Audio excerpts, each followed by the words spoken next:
The cost of preservation. Saigō Takamori and Zhang Zhidong did not fight each other, but they belonged to the same century of pressure.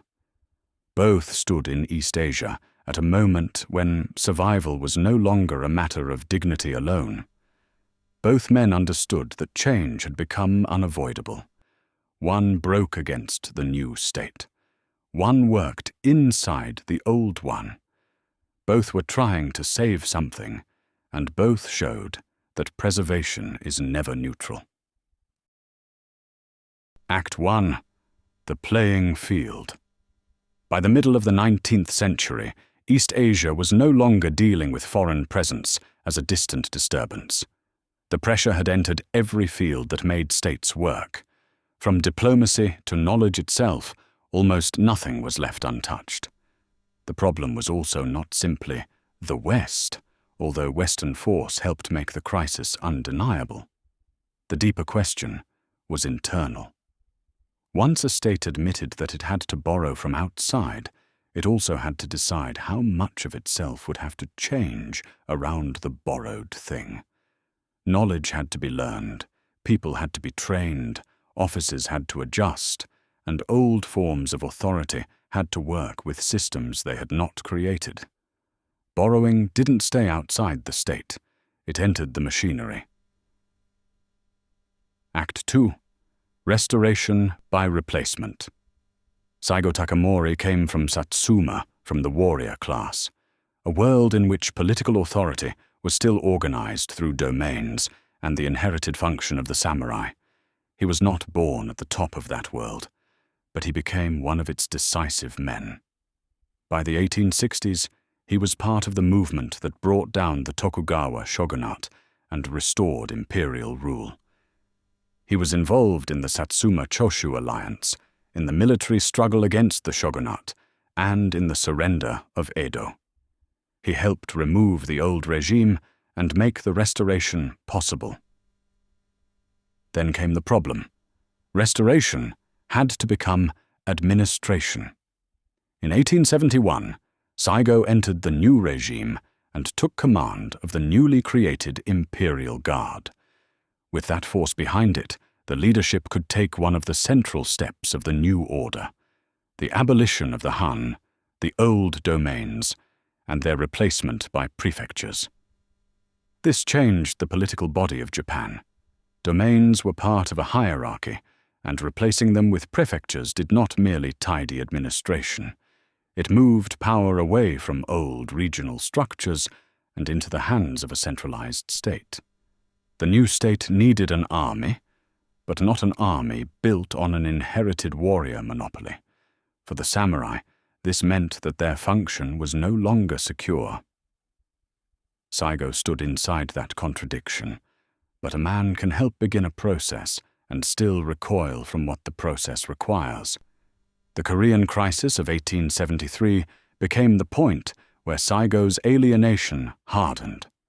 Korea had refused to recognize the Meiji government, and within the Japanese leadership there was debate over how to respond. Saigō supported a forceful course. He proposed going to Korea as an envoy, in a plan that carried the possibility of his own death and a justification for war. Other leaders, returning from abroad and focused on internal development, opposed the move. The plan was cancelled. Saigō resigned and returned to Kagoshima. This resignation split the leadership and drew others with him. In Kagoshima, he opened a private school emphasizing military science and physical training. Former samurai gathered around him. To Saigō, this could still be read as training for public service. To Tokyo, it looked like a regional military political center forming around a man whose name carried dangerous weight. By 1877, the tension became an armed confrontation. The Satsuma rebellion set the centralized modernizing state against the displaced force of the old military class, concentrated around one of the very men who had helped bring the new state to power. Saigō became the final contradiction of the Restoration, and the imperial state defeated him with the tools of the world he had helped open. The new state proved itself by defeating one of its makers. Act 3. Preservation through Reform. Zhang Zhidong was a Qing scholar official. His authority came from classical education, examination success, and imperial service. Born in 1837, he lived through the long crisis of the Qing state, as old forms of defense and rule became harder to maintain. He rose through provincial and national office and became one of the major reformist officials of his time. The question for Zhang was how China could acquire what it needed without ceasing to be China in the political and moral sense that mattered to him. He retained faith in the traditional Chinese system while urging the acquisition of Western knowledge. The logic was controlled adaptation. Keep the traditional foundation. Import the useful instruments. Preserve the body. Replace the tools. In theory, this sounds orderly. Western learning would strengthen the empire, but Confucian authority would remain the frame. Reform would serve continuity. The empire would not surrender its essence. It would acquire technique. But the practical work showed the weakness of the formula. One of Zhang's major industrial projects was the first iron and steel works in China, launched for defense, but weakened by technical and logistical problems from the start. A complete smelting plant could be ordered from England, but industrial capacity could not simply be unpacked from a crate. Without adequate knowledge of the ore supply, without the plant being placed near coal, and without the wider system needed to make the machinery work, production turned into severe losses. The project exposed Zhang to ridicule and political danger. Zhang saw this more clearly over time. After China's defeat by Japan in 1895, he turned more strongly toward education and the formation of better-trained bureaucrats. In 1898, Zhang published Exhortation to Learning.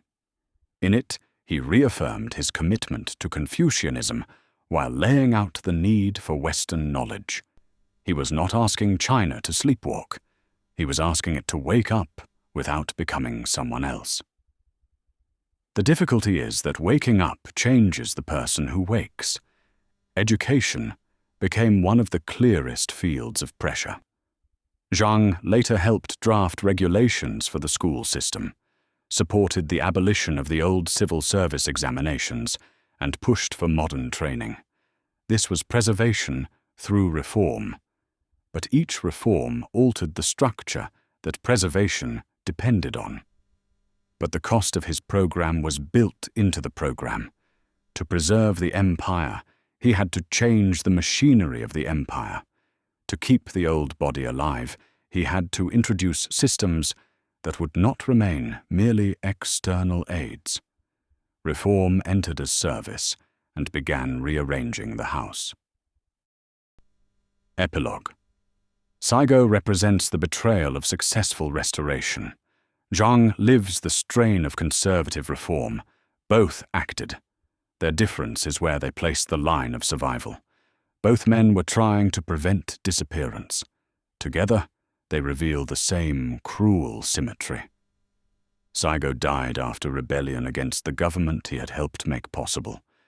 Zhang died shortly before the dynasty he served finally fell. Saigō's Japan survived the 19th century pressure, but survival came with internal rupture. Zhang's China struggled, but his reforms were not empty gestures. They made administrative changes that belonged to the future, even when the old order didn't. What remains is the question: what is being saved when survival requires destruction?